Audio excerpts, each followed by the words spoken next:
SNN, the Suncoast News Network, your local news leader. Hello again, everyone. I'm Eric Wilson, filling in for Don Brennan. Happy St. Patty's Day, and thanks for joining us here on the SNN Evening Edition.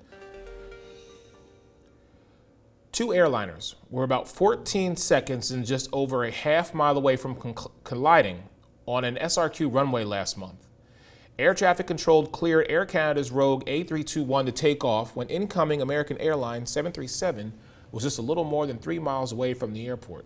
The incident is one of 7 such incidents known as runway incursions. This year, the NTSB is investigating 6 of them. In its preliminary report, the Safety Board did not state a cause for the February 16th incident at SRQ, but it said they formed a group to investigate air traffic controller actions. Now, we might need the luck of the Irish today. Florida has been named the least lucky state in 2023.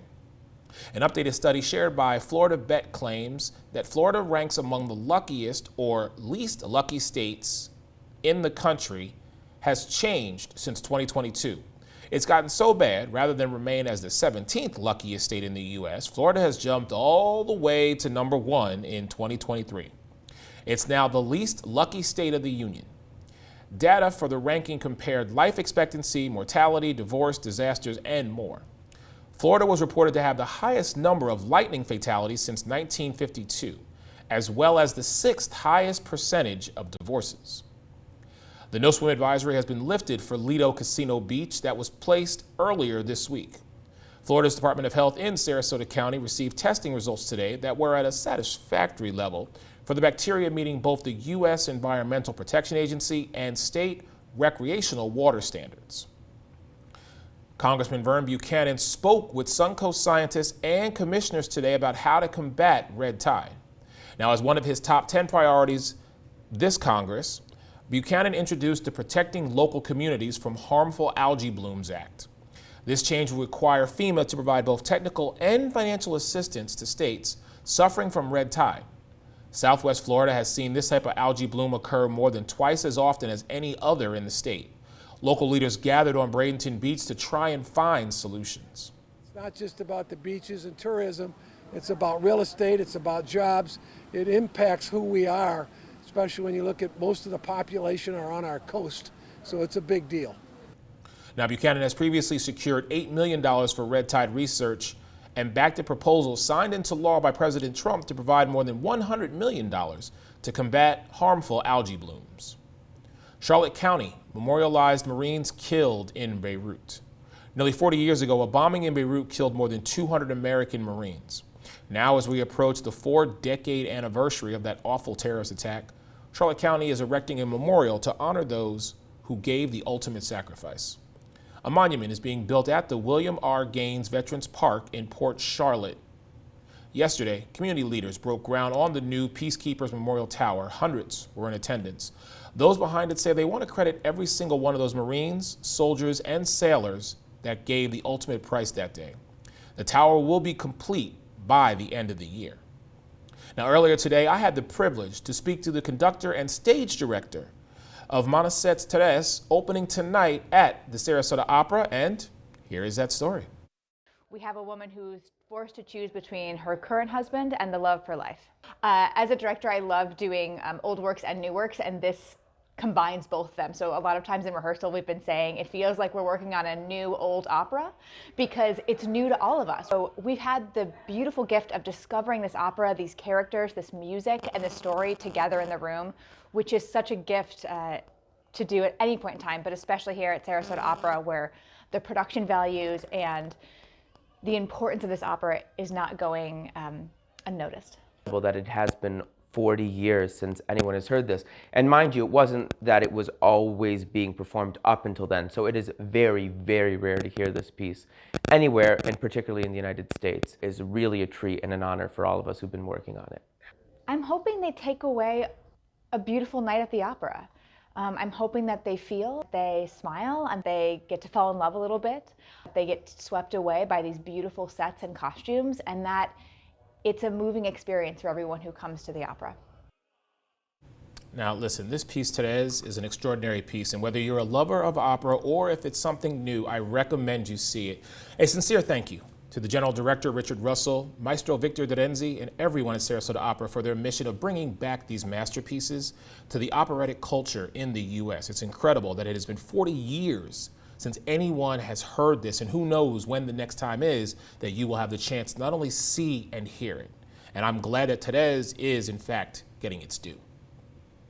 So, facing threats from protesters and misinformation being spread about its practices and staff, a Suncoast hospital attempts to set the record straight. Not everyone is happy with how SMH is handling patients with COVID. The hospital responded by releasing a COVID-19 care report. The report shows Sarasota Memorial Hospital had a lower mortality rate than other hospitals. That are not pleased with the report, there's the old Abraham Lincoln saying that you can't please all the people all the time, and if you get probably 80% of them with you, then that's probably a good day's work. Now, the board plans on moving forward and focusing on the hospital's future expansions. Well, more than 30 massive shrimp boats pushed ashore by Hurricane Ian's storm surge are back in the water.